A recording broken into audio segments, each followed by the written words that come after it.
Let's go. Let's do this thing. Alright guys, let's play a track. Let's do, you want to rock this space rock? Isn't that extra rock a bit redundant? Oh. Yeah, well, a disco band already uses it. Well, Disco Inferno. Our population is out of control. The Inferno virus will be carried to every corner of the earth. Half the people will die. He created a plague. We took a package from his pocket. Look, it's a clue. Hank sleepily reprises his role as a bland symbologist action man. He solves all sorts of dull, historically based puzzles. These puzzles are accomplished with such ease, they remove any genuine tension from the movie. Dante's Inferno. Along for this adventure in a completely sexually detached and chemistry-less partnership is another smart, strong, gorgeous, young brunette sidekick. Dante's death mask. They roam around enjoying Italian tax breaks in a ticking clock doomsday virus I need scenario. access to the Dante mask. The Dante mask is no longer here. It was stolen. Here's the security footage. Professor? That looks like you. I have no memory of taking that mask. You did. I just saw you. I want to know what I'm involved with. Why was someone shooting at you? Everything is out of focus. Professor, you are having visions, aren't you? They left a trail. You won't be able to trust your own thoughts for a while. Human lives are at stake. If a plague exists, you know what governments will do to get it. The professor has become a liability. Go, let's get him. Here. There's always a way out. It's nice to have you back, Professor. If this plague is real, Then we only have 48 hours to stop an extinction-level event. I will do everything I can to find it.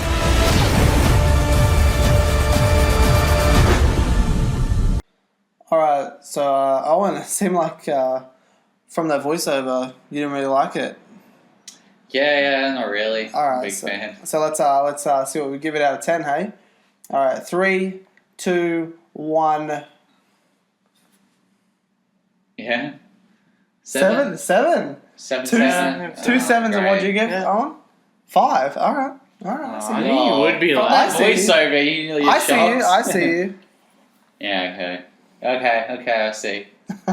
Okay, yeah. I'm gonna go you're Jeremy. realist. I'm gonna go Jeremy Johns on it. All right. Yeah, that's I'm what going exactly. Jeremy. I'm going Jeremy Johns. Good. Okay. Woo!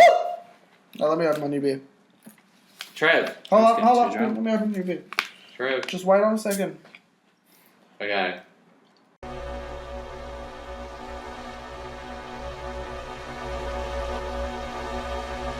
You guys think? I actually enjoyed it. I was going into it like it was going to be terrible, but overall, yeah, I actually enjoyed it. It was a bit of fun, but a lot of it was just them running. What do you reckon? No, I really enjoyed Briskly it. walking. Sorry. I really enjoyed it. I loved it. I love the original two, like the first two. But yeah, I thought this was so fun. Really exciting. Oh, actually, you really liked the life original. story. I really excited. Well, I really liked it. I just remembered actually before seeing it last night. I was like, oh yeah, I did see Angels and Demons. It was just completely forgettable. Did you? Yeah, I've actually watched it. I was like, I've seen it as well. I Started loved it. remembering, but I couldn't remember any of the specifics. It was so forgettable. I didn't see it. I didn't mind the movie because at least they didn't focus so much on religion. I feel like Da Vinci Code, Angels and Demons, it's like this. You're really worried about that. Yeah, I know. I was like, I don't want to It'll hear just about be bloody some religion doomsday shit. crap It's cool, and though. Environmentalist guy. The Dante's thing. That was all cool, I thought. Yeah. Yeah, Dante's Yeah. Inferno. Yeah, really good. Inferno will be at the end. Zubist. Did it make you want to read Dante's Divine Comedy or Dante's Inferno again? From the movie, What I don't are know. you talking about, the Dan Brown book? The original. Are you talking, Classic, you're talking about the actual book? No, because everyone says it's like, it always brings down the movie. I don't want to see that. Oh. What do you mean it brings down the movie? Like people say, like the classic if you've read the substance. book, it always brings down the movie, and I really like the movie, so I don't want to wreck it. Do you read books? Not many. What was the last book you read? Can we count audio books? I guess. I don't know. Harry Potter and the Chamber of Secrets about 3 weeks ago. I finished it. Wait, you read it? Yeah, it was about physically. Yeah. Okay, without, I don't want to get into spoilers. The one thing I was thinking about, They though, kind of when they were in later the apartment and they're on the laptop, and he like opens his emails, starts his emails. He just closed his laptop. He never actually logged out of his account. Open it back up, straight back. I was a bit annoyed about that actually. I was like, oh man, this guy didn't even log out of his account. He just closed. Do you think we should meet? Meat? Oh my God. I'm going to say hello, I'm going to have a cup of coffee, and then I'm going to split. That's what I'm going to do. Why am I even doing this? Why am I compelled to even meet her? Relax. You're just taking it to the next level. Huh. And I'm not going to stay that long anyway. I already said that, didn't I? Yes, you did. No. Honestly, Inferno wasn't that bad. I was expecting it to be terrible, especially at the start when they kept having these crap dream sequences. And I always hate that in movies. I feel like it's such a cop-out. Like, oh, let's have some crappy, like, arty dream sequence that doesn't make any sense. I like that. In a way, no, it made it kind of good in that movie because at least they were, like, it was sort of justified in the end. It made sense. Just like, oh, okay, he was, you know, given this needle where it made him sort of hallucinate a little bit. Yep. So it made a bit more sense in that regard. Absolutely. The Divine Comedy, it's an allegory for the journey of the soul toward God with the recognition and rejection of sin. Did you get anything deep like that in this movie? I didn't. I thought it was just fun and exciting. What did you Will? I don't know. The whole... Like, the villain had the good point, I think, with the... I don't know, how do you feel about the villain? Like, wanting to... Murder half the world? Murder half the world while... Did you relate to it trying to save the world. Did you relate to it? No, I didn't. What would your position be, though, if you were in that situation? I mean, not in the situation. What is your opinion on that, anyway? No, I don't. Okay, wait. I don't.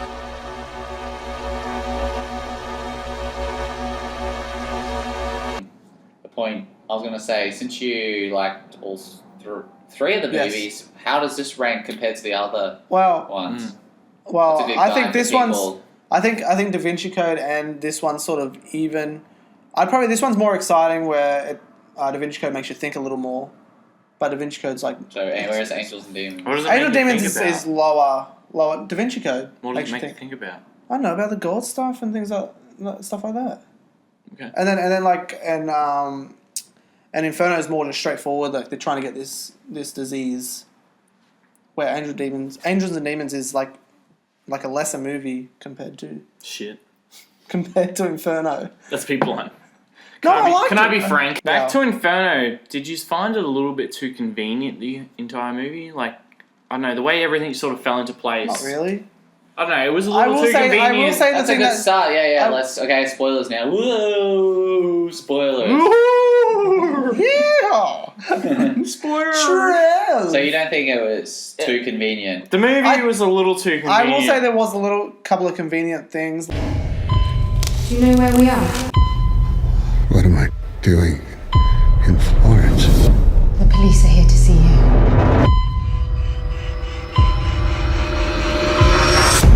His super intellect is limited in a kind of a disorienting, crippling way.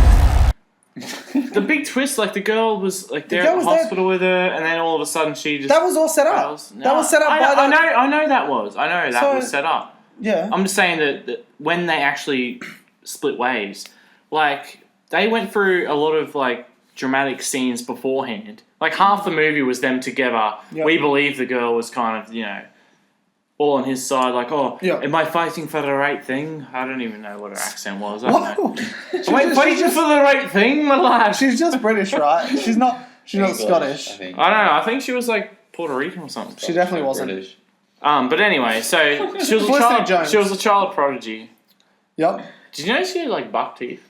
She's very cute, I think. I thought she was too. She has that kind of I actually thought she looked a bit like that Zooey Deschanel. No, she absolutely did. No, she absolutely did. No, I think she's like cuter version. I think she's better. Like, actually, Zooey Deschanel's really cute too, but I don't know, she was like a little bit cuter than that. In a different way, though. Yeah, in a different way, like a smart prodigy way. Yeah. Like, so Nobel Peace Prize kind of way. So did you buy Tom Hanks not hitting on her at all? No, yeah, absolutely no. He was into that other chick. Okay, that's good. You bought it, yeah. What is going on with you? Is it infidelity if you're involved with someone on email? This woman is the most adorable creature I've ever been in contact with. Have you had sex? Of course not. I don't even know her. No, I mean cyber sex. No. Well, no, don't do it. Because the minute you do, they lose all respect for you. However, yeah, like when she sort of portrayed him, it was just a little too convenient how they're like in that little trapdoor thing. How's it convenient? What trapdoor? Well, the whole It wasn't setup, trapdoor, but no, window because door. Oh, that window thing. wait, yeah, what because about when they're go. running through the wall? They're running through the crowd of people, Yeah. and she pulls over because she's like having a panic attack, and she's like, "Oh, I just killed somebody." Like, if she's already gonna be evil, she stops there. Why does she have to stop there and have this like moment with him That's a good point, about actually. this like right and wrong sort of scenario? And then all of a sudden they're back together, like going straight on, and that whole train thing and everything. I don't know. Yeah, but no, it was fucking stupid. Like, It was- you can't act that. Like, I don't know. That's a good point. I'm just saying. So, Trev, can Yes. you relate to the villain at all in the movie? No, I can't. No, he was No. completely Nah, black. I didn't like Dark. it. I didn't like it one bit. He's him. I didn't like him one bit. Could you relate to him? In a way, yes. I can No, relate how? to the villain. Absolutely. Like, he was a sociopath and he was very extreme, but he had a point, very extreme point. Like he was like on An extremist, you might want to call him. Maybe. I don't know. I don't want to throw terms around. Do you think it's 11:59 right now? Wait, do you think it's 11:59 right now though? What do you It's think? 12:01. Yeah. Well, We think it's too many people. in the world. It's 11:59. 59. I was gonna say it's like 11:58 or something. I was waiting for a 2 minutes to midnight reference. I don't know.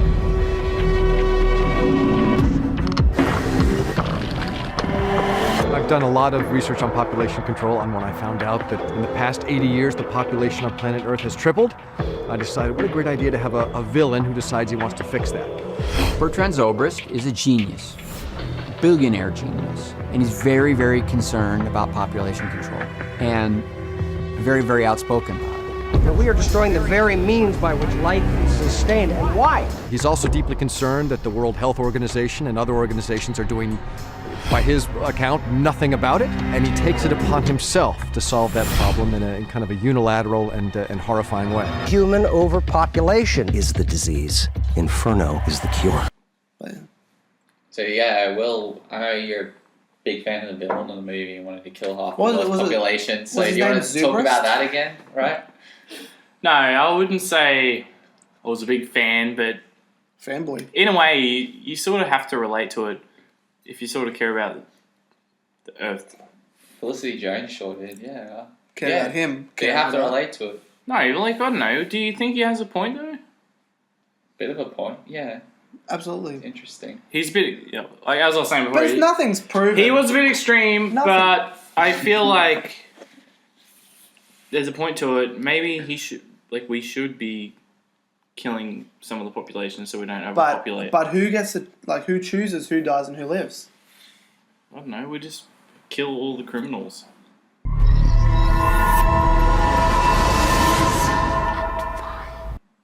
Yeah, but the point is that the people in the future won't. They'll look back. They'll be alive, and the planet will be so much better for it. So they will be like, that's why it will be justified. That's his point. Yeah, I know, but who chooses who lives and who dies though? You can't just say criminals. Why not?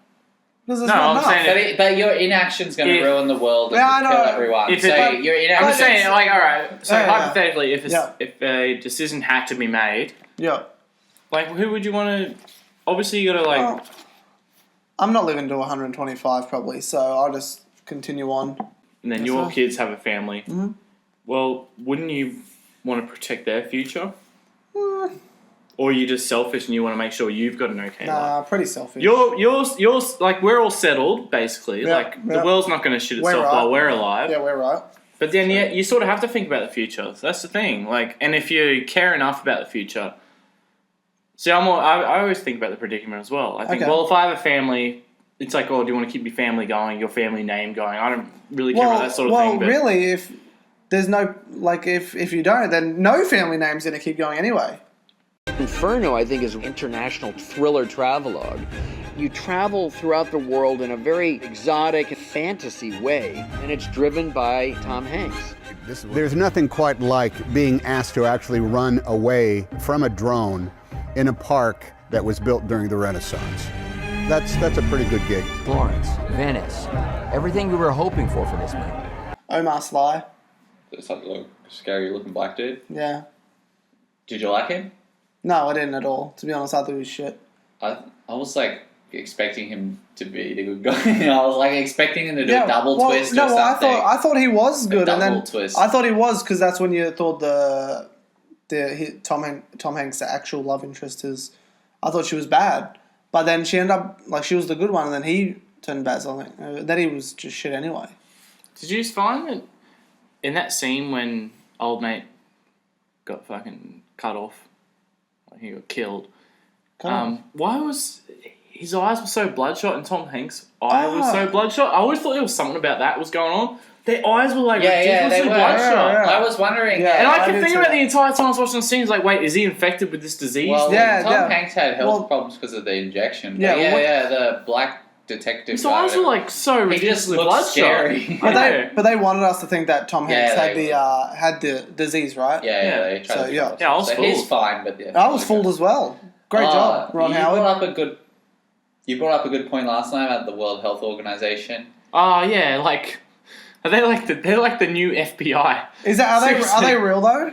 Yeah, they're a real thing. But dude, did you see when they came in that first scene? He's like, they break down these doors and they got these like unmarked vans and shit and guns and like AK-47s. Don't worry, we're the World Health Organization. So, Robert Lane, it's the World Health Organization. WHO. Freeze. Yeah, everyone's like, I was like, who? Everyone's like, who? All the Italian police. No, not the WHO. It's the WHO. Oh, okay.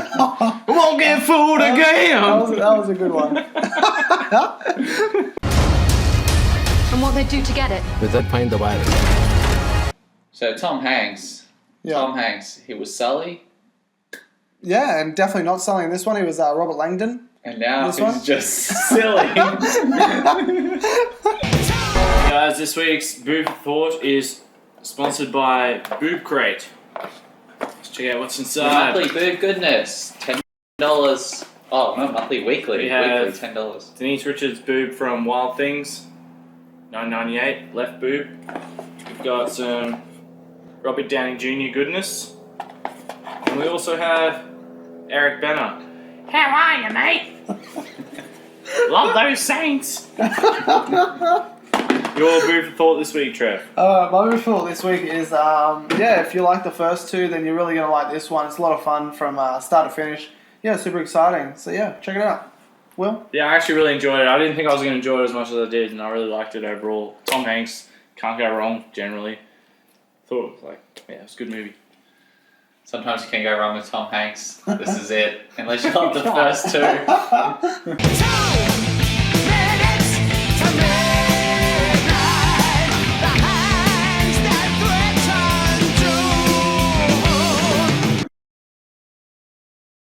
All right, guys. Let's do this. All right, let's get ready to perform. Okay. Let's go. James. What? Let's play already. Okay. Wait, did you just hear that? Hear what? I didn't hear anything. Let's go. No, seriously, did you hear that? Hear what? Dad! Listen! I didn't hear anything. Don't fuck with me. Let's go. Nah, I can't hear it. Dude, don't fuck with me. Nah. Don't joke around. You know that. Honestly, I couldn't hear anything. But I'll watch the tape back if there's something, whatever. I didn't hear anything. Let's just fucking play. So I'm just... Oh,